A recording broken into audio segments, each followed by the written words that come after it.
How do you make a positive action permanent? Not a New Year's resolution or a burst of energy or an Instagram reel that fires you up for 6 minutes, but something meaningful and that lasts you for the rest of your life. It's all about mindset, baby. Let's get into it. I was finishing up a personal training session with a client recently, and as we wrapped up, I asked him, as I do, about his nutrition plan. Now, whenever I ask this question, his modus operandi is to give me a letter grade. I want to stop a couple things as preface before I go any further. First, I only ask him this about once a week. I'm not interested in creating a feeling of constant pressure or like a surveillance state or something like that. What did you eat today? No. Second, I never ask from a place of judgment, only service, only progress, only figuring out where someone might be stuck so I can help.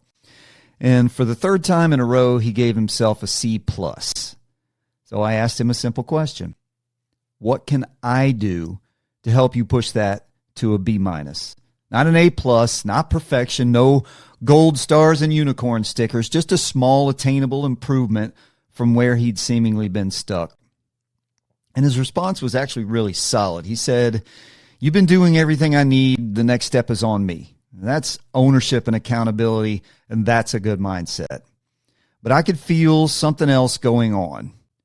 He didn't need a new meal plan, and he didn't need more information. He's got plenty of that, and I'm always here for him. He needed a philosophy, something to steady him while he oriented his internal compass. And that's where I come in. A good trainer, writes workouts and, keeps you on task. And a good nutrition coach builds, nutrition plans. But a great trainer and a great coach listens to the subtext. They hear what's not being said, and they anticipate roadblocks. They know when someone doesn't need tactics, they need framework. And the framework that came to mind for me in that moment is something I've spent years developing, and if you've been with me for a little while, you know all about it. It's called SIMPER. The SIMPER stands for Self-Engendering Machine of Perpetual Effectiveness and Resolve. Yeah, I know, that's a mouthful, so let's break it down like human beings here. Self. This is where it starts. You can look outward for help, guidance, and resources to be sure, but unlocking your potential begins with you. Engender. To produce, to cause, to generate momentum instead of waiting for it. The machine. A system of interconnected parts working together to perform meaningful work. That's you and your body. Perpetual, ongoing, unending, not dependent on motivation or mood. Effectiveness, not perfection, practicality. Results that actually matter in real life. And resolve is willpower, courage, and the ability to stay the course when things aren't fun. That's SIMPER. So how do you start? And here's the part that everyone wants to skip. You don't start with everything. You start with one thing, one action that benefits future you, something attainable, something you already know you should be doing. Putting your shoes away instead of kicking them off at the door, not leaving dishes in the sink, eating one less junky thing, going for a short walk. Whatever the thing is, pick one. And then, regardless of how you feel, you do it. No drama, no negotiation, no waiting for the right mindset. You square your shoulders and you do the thing. Then you do that one thing again tomorrow. And then you do it again and again and then again and the next day and the next. You put it on a zero-fail priority until it ceases being something that you do and becomes part of your background operating system, something that perpetually runs on its own energy. It becomes almost autonomic, like breathing. Then, and only then, you begin the process with the next thing you need to tackle. That's how improvement becomes self-engendering. All right, so why is this important for the body, mind, and spirit? The old wellness triad. It doesn't require deep thought to understand this. You either entered or are considering entering the world of fitness to feel better in some fashion. So take it all the way. When you feel better, you perform better. When you perform better, your outlook improves. And here's where it really gets awesome. When your outlook improves, you attract better people into your orbit. People who elevate you instead of dragging you into a codependent pit of misery, or worse, just letting you drift and spin. And maybe, just maybe, that nudges you toward taking better care of your body, mind, and spirit.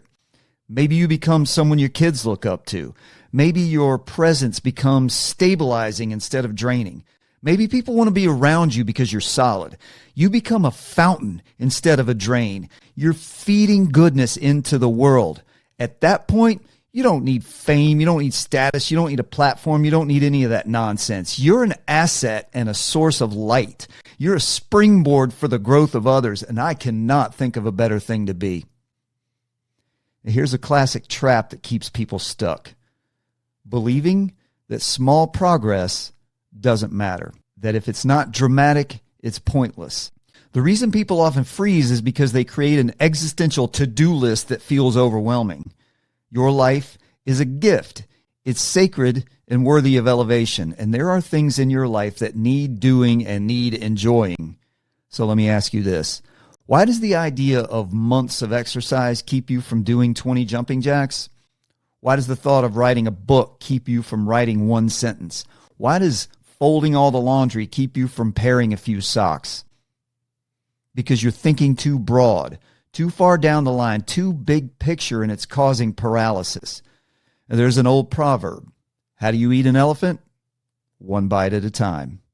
And that's how you tackle any problem. One bite at a time. Any roadblock, anything that jumps up in front of you that's causing you friction, if it seems too big, one bite at a time. One moment, 1 minute, one half day, make it to the next meal, make it to the next time you get up out of bed. You can't live the sum of all your days each and every day. That's unattainable, and it's setting you up for existential failure. You live this moment, now. You do what needs to be done now, in this moment, and you move forward. Don't think in terms of the whole. Live now and make now the best you can. The entirety of your life only matters when it's over, and the quality of your nows determines the quality of the whole. The more effective nows you string together will ensure a complete life you can rest with at the end. Momentum is built one step at a time. It can't be discovered as a complete set and used at your convenience. So take small actions. Put your shoes on and walk for 5 minutes. Read or write for 90 seconds. Skip one latte and put that money in a jar. Sit in the grass for a minute in the morning. I promise you this. A 5-minute walk becomes a mile. A mile becomes 30 minutes. 30 minutes becomes a 5K with friends for charity. That's how Semper works. You didn't change your life overnight. You realized that something is in fact not nothing. Only nothing is nothing. And that's exactly what you get when you refuse to respect small gains. And that's how you make a positive action permanent.